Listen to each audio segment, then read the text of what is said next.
শুরুতেই নজর রাখতে হচ্ছে যে নিম্নচাপের প্রভাবে বঙ্গে দুর্যোগের আশঙ্কা। বাংলায় প্রাক বর্ষার বৃষ্টি ইতিমধ্যেই শুরু হয়ে গিয়েছে। বঙ্গোপসাগরে নিম্নচাপ উড়িষ্যা উপকূলের কাছে অবস্থান করছে এবং ক্রমশ শক্তি বৃদ্ধি করছে এই নিম্নচাপ। বৃহস্পতিবার সকালের মধ্যেই গভীর নিম্নচাপে পরিণত হবে।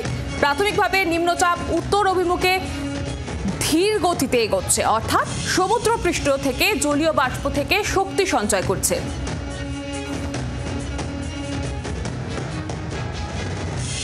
শুক্র শনিবার রাজ্যে প্রবল বৃষ্টির সম্ভাবনা রয়েছে। ভারী থেকে অতি ভারী বৃষ্টির পূর্বাভাস দেওয়া হচ্ছে। কোনো কোনো এলাকায় চরম বৃষ্টিপাতেরও সতর্কতা কিন্তু জারি করা হচ্ছে। অর্থাৎ ইতিমধ্যেই কিন্তু আমরা দেখতে শুরু করেছি দক্ষিণবঙ্গে বৃষ্টিপাত শুরু হয়ে গিয়েছে। সকাল থেকে আকাশের মুখভার সমুদ্রপৃষ্ঠে জলীয় বাষ্প থেকে শক্তি সঞ্চয় করছে এই ঘূর্ণাবর্ত। বৃহস্পতিবার অতি ভারী বৃষ্টির সতর্কতা রয়েছে 7টি জেলায়। বঙ্গে কার্যত দুর্যোগের আশঙ্কা। বাংলায় প্রাক বর্ষার বৃষ্টি ইতিমধ্যেই শুরু হয়ে গিয়েছে। সকাল থেকে আকাশের মুখভার।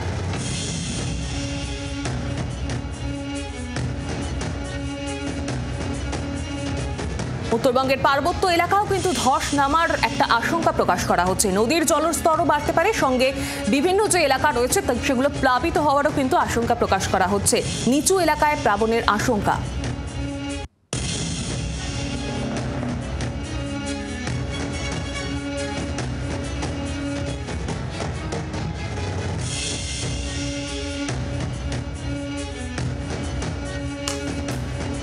এই নিয়ে বিস্তারিত জানবো। এই মুহূর্তে সরাসরি আমার সঙ্গে রয়েছে দুই প্রতিনিধি রয়েছে, অয়ন ঘোষাল এবং অপর আরেক প্রতিনিধি ডায়মন্ড হারবার থেকে রয়েছে নকিবউদ্দিন গাজী।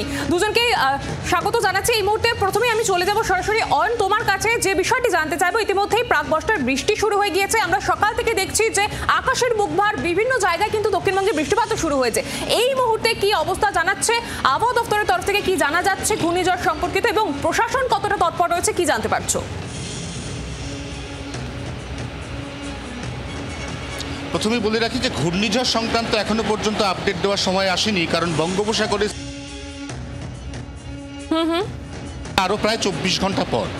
তোমার দ্বিতীয় প্রশ্নের উত্তর, প্রাক বর্ষার বৃষ্টি ইতিমধ্যেই রাজ্যের সমস্ত জেলাতে ঘুরিয়ে ফিরিয়ে হচ্ছে। দক্ষিণবঙ্গের উপকূলের জেলায় অপেক্ষাকৃত বেশি বৃষ্টি হচ্ছে। উত্তরবঙ্গ ইতিমধ্যেই পর্যাপ্ত প্রাক বর্ষার বৃষ্টি পেয়েছে। সন্তোষজনক প্রাক বর্ষার বৃষ্টি পেয়েছে শহর কলকাতা। ইতিমধ্যেই বঙ্গোপসাগরের ঘনীভূত যে নিম্নচাপ তা সুস্পষ্ট নিম্নচাপের আকার নিয়েছে। আগামী সকাল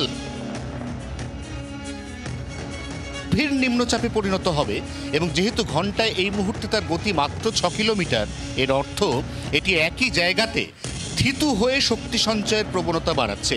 অর্থাৎ ইতিমধ্যেই আমরা জানি যে মধ্য পশ্চিম এবং পশ্চিম মধ্য বঙ্গোপসাগরের একটা বিস্তীর্ণ এলাকা, সেখানে মৌসুমী বায়ু ইতিমধ্যেই তার প্রভাব বিস্তার করেছে।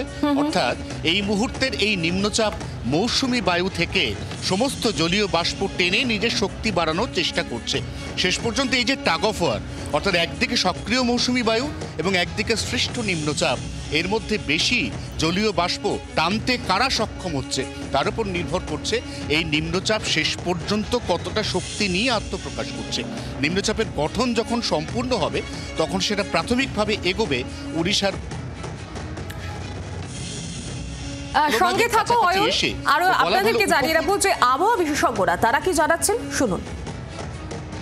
আমাদের ওয়েস্ট বেঙ্গলে সবই রয়েছে, যেমন কোস্টাল বেঙ্গলও রয়েছে, ওখানে একটা বাধাপ্রাপ্ত হবে। পশ্চিম দিকে যে ডিস্ট্রিক্টগুলো রয়েছে বাঁকুড়া, ওই সমস্ত জায়গাও কিন্তু হিলের মতনই, তো ওইখানে গিয়েও ধাক্কা খেয়ে বৃষ্টিপাত বেশি হবে। নর্থ বেঙ্গলের দিকে সাব হিমালয়ান, ওইখানে গিয়েও ধাক্কা খাবে আর বৃষ্টিপাত বেশি হবে। এই মুহূর্তে নিম্নচাপের কেন্দ্রবিন্দু যেটা এখন ভুবনেশ্বরের 500 কিলোমিটার পূর্ব দিকে রয়েছে, এটা দীঘার কাছাকাছি এসে গেলেই কিন্তু বৃষ্টিপাত শুরু হয়ে যাবে। দীঘার পূর্ব দিক আর কোস্টাল বেঙ্গলের ওপরেই এসে যাওয়া, যেটা ডায়মন্ড হারবার বা কাকদ্বীপ, এই সমস্ত জায়গায় যখন চলে আসবে তখন কিন্তু বৃষ্টিপাতের পরিমাণটা ভীষণভাবে বাড়বে। ল্যান্ডে ঢুকবার সময়তেই যেমন বেশি হবে, আর যেহেতু এটা গাঙ্গেয় পশ্চিমবঙ্গ ময়েশ্চার পেয়েই যাবে, সুতরাং বৃষ্টিপাতটা ওই সময় থেকে বাড়তেই থাকবে। এদিকে দুর্যোগের আবহে দক্ষিণ 24 পরগনায় সতর্কতাও জারি করা হয়েছে। সুন্দরবন উপকূলবর্তী এলাকায় মানুষদের সতর্ক থাকার পাশাপাশি বিপর্যয় মোকাবিলা দপ্তরও সেখানকার কর্মীদের কিন্তু প্রস্তুত রাখারও নির্দেশ দেওয়া হয়েছে। এই নিয়ে বিস্তারিত রয়েছে জানবো। আমাদের সঙ্গে সরাসরি রয়েছে ডায়মন্ড হারবার থেকে আমার অপর আরেক প্রতিনিধি নকিবউদ্দিন গাজী। তোমার কাছে যে বিষয়টি জানতে চাইবো, কতটা তৎপর রয়েছে সেখানে প্রশাসন?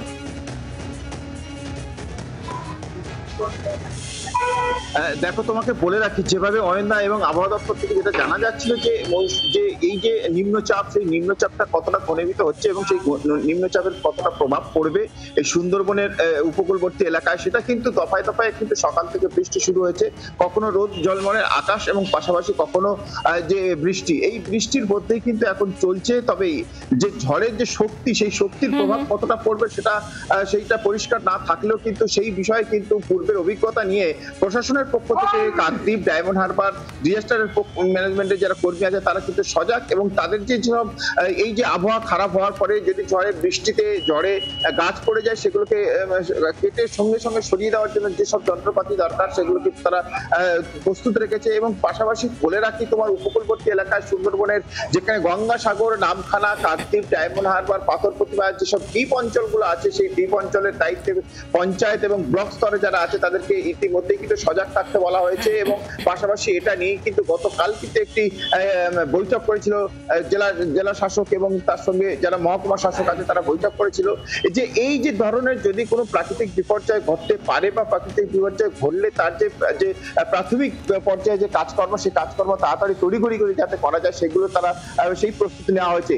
পাশাপাশি তোমায় বলে রাখি যে পূর্বের অভিজ্ঞতা নিয়ে কিন্তু প্রশাসনের পক্ষ থেকে এই যে যারা স্বাস্থ্য দপ্তর, সেই স্বাস্থ্য দপ্তরের ছুটি বাতিল করেছে, এবং যারা ইরিগেশন দপ্তর, যে কোনো ভাঙা বাঁধ আছে যারা আপৎকালীন কাজ করতে পারবে সেই সব বিষয়ে নজর রেখেছে।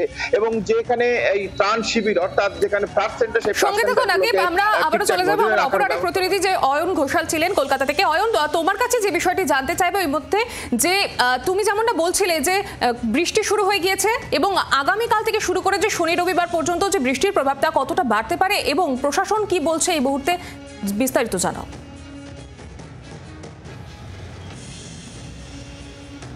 আলিপুর আবহাওয়া দপ্তর এখনো পর্যন্ত যে পূর্বাভাস দিয়েছে, যে ফরমেশন নিয়ে কথা বলছিলাম সৌমি তোমার সঙ্গে, সেটা হচ্ছে যখন এটার ফরমেশন সম্পূর্ণ হবে প্রাথমিকভাবে অভিমুখটা হবে উড়িষ্যার ভদ্রক, বালাসোর, কিন্তু তারপরে সমুদ্র উপকূল থেকে 80 বা 100 কিলোমিটার দূর থেকে এটি কিন্তু সামান্য রিকার্ভ করবে, এবং এই রিকার্ভটাই কিন্তু পশ্চিমবঙ্গে দুর্যোগ বাড়াবে। তার কারণ রিকার্ভের পরে এই যে নিম্নচাপ, তার সম্ভাব্য গতিপথের মধ্যে পশ্চিমবঙ্গের কোস্টাল বা উপকূলের জেলাগুলি পড়ছে। শেষ পর্যন্ত এই নিম্নচাপটা বাংলাদেশের মংলা বা খেপুপাড়া সেখানে গিয়ে ডিজলভ হবে, এবং তার আগে বৃহস্পতিবার রাতের পর থেকে শনিবার দুপুর পর্যন্ত পশ্চিমবঙ্গের দক্ষিণ প্রান্তের একাধিক জেলাতে প্রবল থেকে প্রবলতর বৃষ্টি, বিশেষ করে উপকূল ঘেঁষা জেলা, এবং তার সঙ্গে কলকাতা, হাওড়া, হুগলি সহ গাঙ্গেয় দক্ষিণবঙ্গ, সেখানে ভারী বৃষ্টি, কোনো কোনো বেল্টে অতি ভারী বৃষ্টির পূর্বাভাস রয়েছে। এবং এই নিম্নচাপের ছেড়ে যাওয়া যে পর্যাপ্ত জলীয় বাষ্প এবং তার সঙ্গে মৌসুমি বায়ু প্রবেশের যে অনুকূল পরিস্থিতি, তাতে উত্তরবঙ্গের একাধিক জেলা সেখানেও ভারী থেকে অতি ভারী বর্ষণের পূর্বাভাস জারি রেখেছে আলিপুর আবহাওয়া দপ্তর। বাংলার আওয়াজ, বাঙালির আবেগ, জি 24 ঘন্টা।